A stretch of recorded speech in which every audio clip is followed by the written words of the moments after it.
relacionado con dispositivos de control final, en particular válvulas de control, que algo ya ahora todos han transitado el práctico, con lo cual va a ser un poquito más amigable la teoría. Y después vamos a ver variadores de velocidad. La profesora va a estar toda la tarde, se va a poner al final del curso, y aquellos que tengan algún tipo de consulta asociado con el parcial, que va a ser el jueves de la semana que viene, el recuperatorio, no hay problema, se distraen y se van al fondo y conversan con ellos. Recuerden que tienen el lunes próximo consulta, pero después ya no van a tener otra consulta con ella. Entonces, si hoy quieren aprovechar que está la profesora disponible, la pueden ver. Bueno, vamos a arrancar.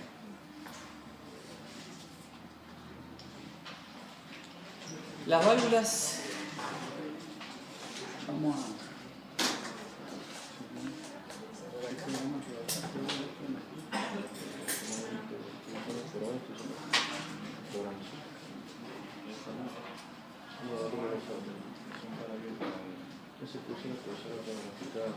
Bueno, las válvulas de control son nuestro elemento de control final. O sea, nosotros hasta acá hemos visto de que en todo proceso de control vamos a tener una consigna, va a haber una realimentación que viene del proceso, va a haber un controlador que ya hemos visto que lo hemos implementado con un equipo dedicado que es un controlador, o hemos podido hacerlo a través de un PLC.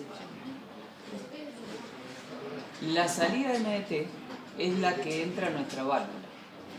Recordemos una cosa, en el práctico hemos visto que esta salida es una salida en 420 mA y acá hay un conversor que nos está convirtiendo esa señal eléctrica en una señal neumática. Vamos a ver ahora los distintos tipos de actuadores. Hay actuadores que no necesariamente son neumáticos. Si nosotros abrimos un poquito esto, la válvula está compuesta por un actuador y por un cuerpo. Entonces, el actuador recibe la señal de control, que va a ser una señal neumática, hidráulica, eléctrica, y va a ejercer un movimiento sobre el vástago, que en definitiva va a ser el movimiento final que va a ir al proceso. M1 es la señal de entrada llamado, hemos puesto actuador servomotor o servoactuador de la válvula. Genéricamente lo que hemos visto hasta ahora es que hemos utilizado actuadores neumáticos. Quiere decir que nuestra señal, que es una señal eléctrica de 420 mA, la hemos traducido a una señal de 3 a 15 PSI. Eso evidentemente es por las cosas que hemos hecho hasta ahora, pero puede que nos podamos encontrar actuadores eléctricos donde la entrada de un actuador eléctrico es directamente una señal de 420 mA. Y el actuador internamente procesa los 420 mA equivalente a 0 al 100% de la carrera de esa válvula. En este caso, como estamos viendo que es una válvula de control, M siempre va a ser un caudal a través del cuerpo de la válvula. Bueno, la válvula esquemáticamente está compuesto por el diafragma, que es donde nosotros vamos a tener una acción a través de una presión de aire. Hay un resorte que nos va a ofrecer un par antagónico, ya vamos a ver ese par antagónico para qué nos sirve. El eje de la válvula o vástago, el cuerpo de la válvula, la tapa de la válvula, y acá dentro del cuerpo vamos a ver los distintos tipos de válvulas que nos vamos a encontrar. Es muy importante tener en cuenta este resorte que recién les dije que es nuestro par antagónico, acá dice muelle, pero es un resorte. Es el que de alguna manera a nosotros nos está llevando a la válvula a la posición de reposo sin una acción de control sobre ella.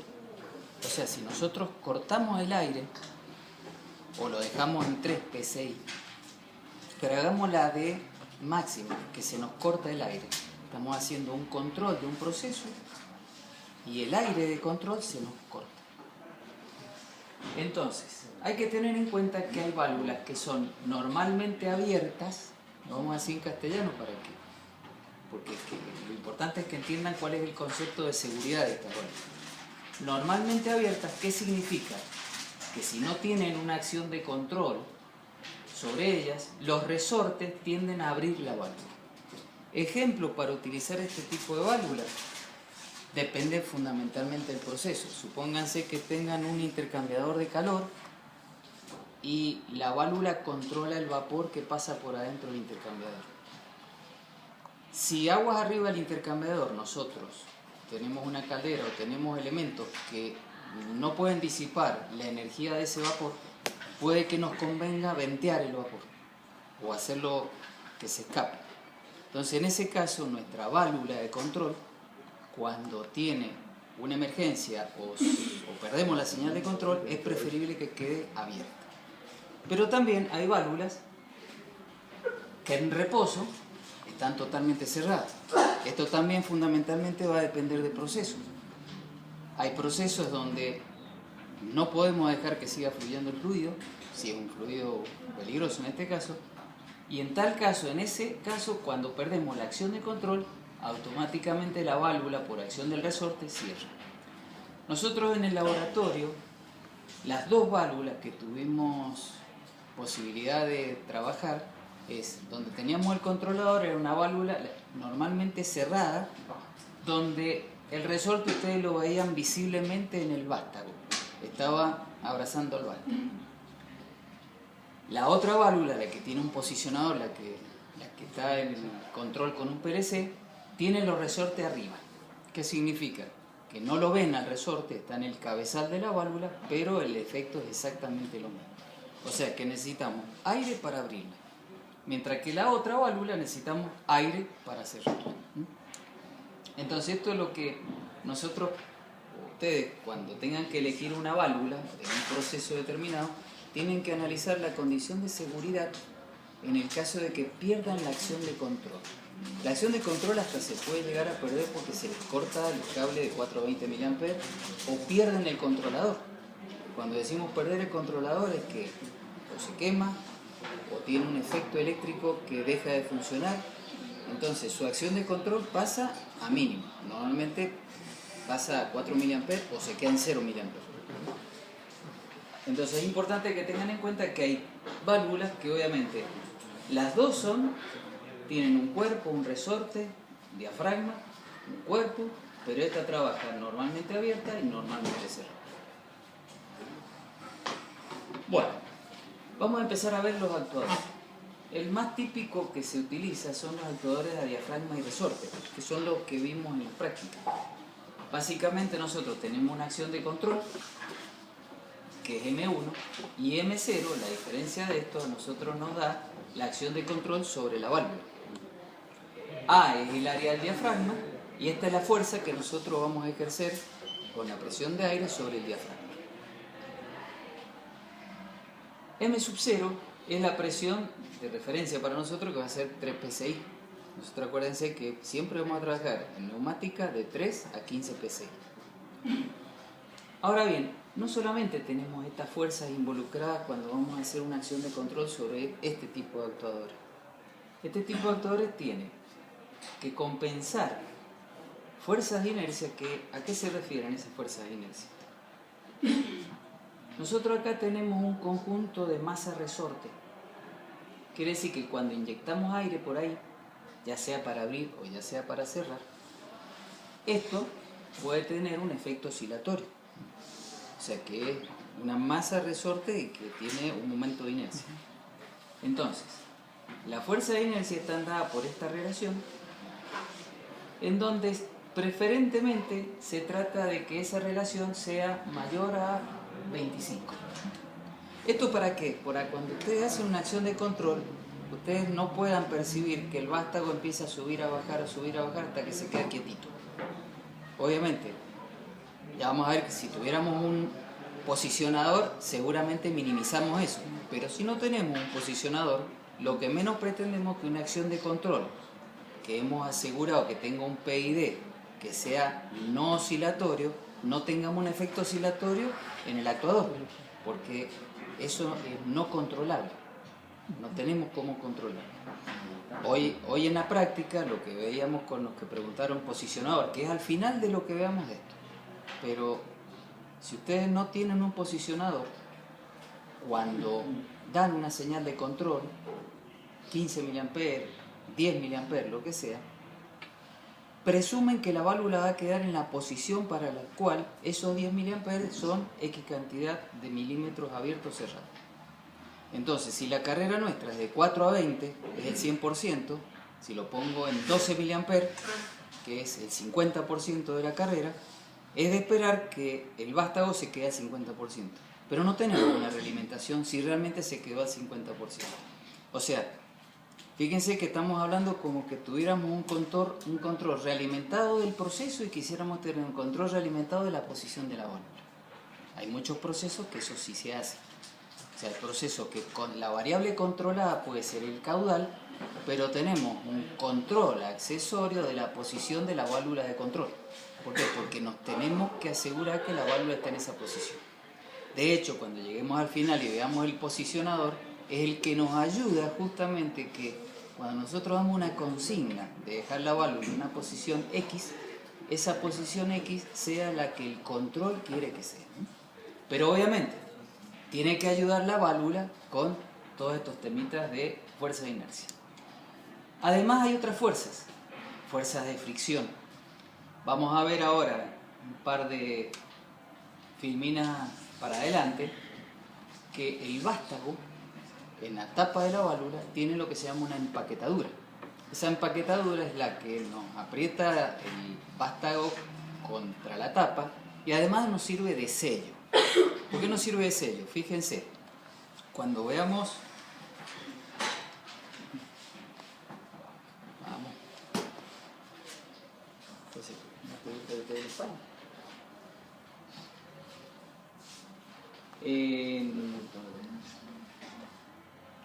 en esta zona, que seguimos a ver que ahí está la empaquetadura, es la zona de transición que hay entre el aire o el exterior y el interior de la válvula. Quiere decir que a nosotros la empaquetadura, que es como un sello que hay ahí, no solamente nos permite apretar el vástago, sino nos permite sellar que el líquido que está acá arriba no se nos vaya afuera. Y eso se consigue con un sello, son sellos mecánicos, pero no es objeto de esta materia.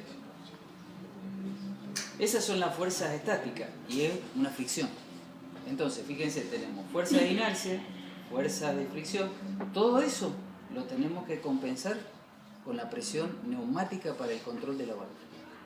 Y después tenemos otras fuerzas que se llaman dinámicas, que están directamente relacionadas a la circulación del fluido por la válvula. Dependiendo si la válvula es normal abierta o normal cerrada, el fluido va a tender a abrirnos la válvula o a cerrarnos la válvula. Entonces, ¿qué pasa?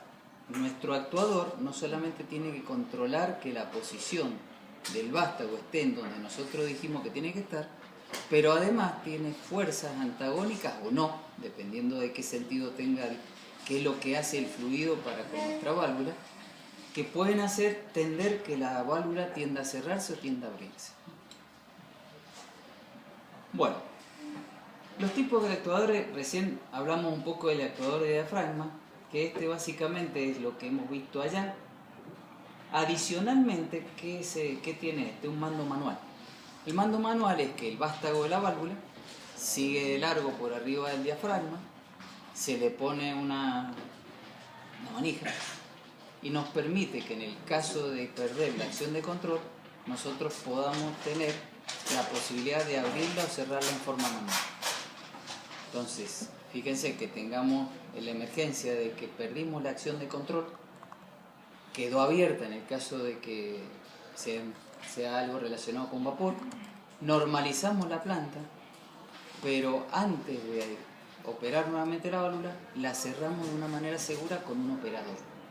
No lo hacemos en forma remota, sino que va un operador hasta el proceso y hace lo que tiene y verifica efectivamente que la válvula quede cerrada, si fuese el caso. Después hay actuadores a pistón. Este es el que se llama actuador a diafragma, que es el resorte que vimos, resorte de diafragma recién. El actuador a pistón es un pistón. En vez de haber un diafragma, es un pistón que mueve el vástago. ¿Cómo movemos ese pistón? Nosotros en la primera práctica vimos que habían pistones que lo estábamos moviendo con aire. Lo podemos mover con aire o también lo podríamos mover con aceite. Pero cualquiera de los dos efectos es lo mismo. A nosotros lo que nos interesa es efectuar una acción de control tal que inyectando una presión de aire o de aceite por algún orificio podamos mover en este caso un pistón.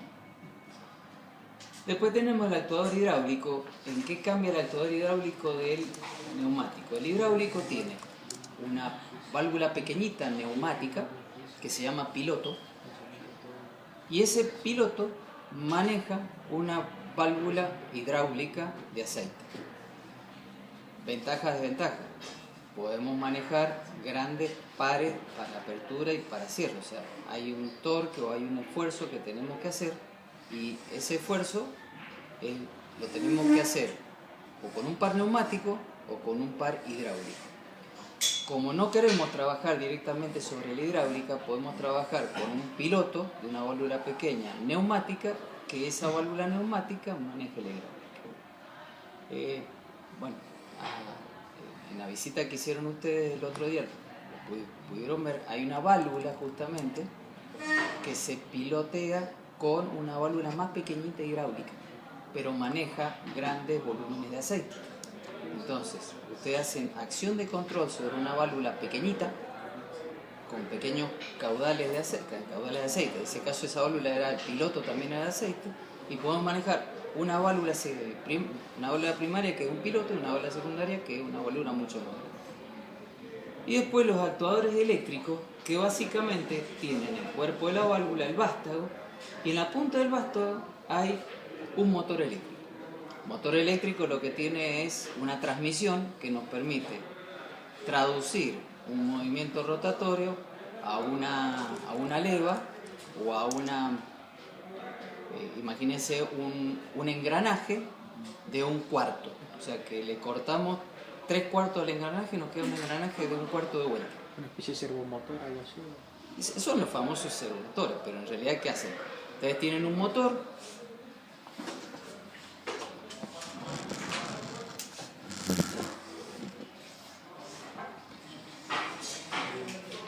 esto tiene tierra y esto está solidario al vástago de la válvula. Entonces nosotros acá tenemos un eje con un motor. El eje del motor tiene un engranaje que se mueve sobre esta corona.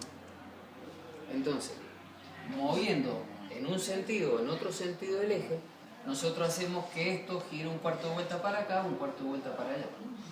No necesariamente acá dice 1/4 de vuelta pensando que la válvula va a girar 90 grados, pero dependiendo del tipo de válvula, ya vamos a ver que pueden haber válvulas justamente que su carrera, en vez de ser lineal, como son las que hemos visto ahora, pueden ser de 90 grados, o sea que cuando están cerradas están en una posición y cuando están abiertas tienen 90 grados de diferencia. Va a depender del tipo de válvula y también depende si esa válvula la vamos a seleccionar para que haga control, o sea, todo abierto o todo cerrado. El cuerpo de la válvula. El cuerpo de la válvula es el que obviamente debe resistir la temperatura, la presión de fluido, que no pierda. O sea, cuando digo que no pierda, es que no solamente no pierda por la tapa, no pierda por ninguna parte.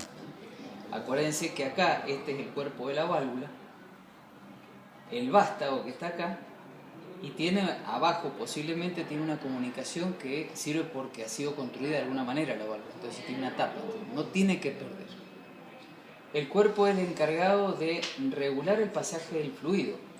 Cuando digo regular el pasaje del fluido, no significa que el cuerpo solo lo hace. Adentro hay un elemento que se llama obturador, que es el que va a hacer el control del paso del fluido. Normalmente cuando ustedes compran válvulas o elementos asociados a tuberías, pueden ser de bronce o pueden ser de hierro o pueden ser de acero inoxidable. Y ahí viene lo que se llama serie 150, serie 300, serie 250, que es lo que define la presión de trabajo de esa válvula. No vamos a trabajar nosotros en esta materia con esa selección, simplemente para que sepan de que dependiendo de la presión de trabajo que vamos a tener, además de seleccionar la válvula por la sección del orificio, vamos a tener que sección del orificio y característica de la válvula, vamos a tener que seleccionarla en función de la presión que va a tener que manejar. O sea, recuerden que la válvula va a regular caudal, pero seguramente tengan un fluido a presión, o va a tener una presión. La presión va a estar muy relacionado con la serie que nosotros elijamos de la válvula. Bueno, empecemos a hablar un poco de los distintos tipos de válvulas. La más común es la que se llama válvula tipo globo. En su interior ustedes van a encontrar un obturador, este es el eje de la válvula, hay un obturador y un asiento. Entonces, ¿cómo trabaja esto? Simplemente por desplazamiento del obturador por encima del asiento, el fluido que está en la entrada se comunica con la salida. En función del desplazamiento del obturador va a ser la regulación del caudal. Hay distintos tipos de válvulas, enseguida vamos a ver si tiene una característica lineal, isoporcentual o rápida, pero este es un tipo de válvula por sus características constructivas. La válvula tipo globo doble asiento. Recién veíamos que teníamos un solo obturador. En este caso vamos a tener dos obturadores. Ventaja y desventaja. La desventaja es que tienen dos puntos de cierre, o sea que la posibilidad de que haya fuga es mayor. Mayor. Claro, mayor, ustedes dos salir. Porque obviamente toda la fuga que puede tener una válvula es a través del obturador. El obturador y el asiento de la válvula se van dañando por el propio fluido que va pasando. No necesariamente puede ser un fluido corrosivo. Muchas veces se van dañando. O sea, las válvulas que menos se dañan son las que manejan aceite, porque el aceite es un lubricante en definitiva. Pero prácticamente otro fluido, algún efecto sobre la válvula y el asiento se produce. Y con el tiempo necesitan mantenimiento. El mantenimiento obviamente puede ser el cambio del obturador, la limpieza del obturador, puede que haya fluidos corrosivos, no corrosivos, que tengan materiales en suspensión, se nos empieza a incrustar el obturador, y la incrustación en un obturador, ¿qué es lo que hace? Que su cierre no sea bueno. Entonces, el cierre, imagínense una esfera que tiene que asentar en un asiento perfectamente esférico, pero cóncavo. Entonces, ¿qué pasa? Si la esfera, y ahora estoy hablando no una esfera que va a girar, una esfera que va a sentarse sobre un asiento. Si esa esfera se me empieza a llenar de incrustaciones, de las que se imaginen,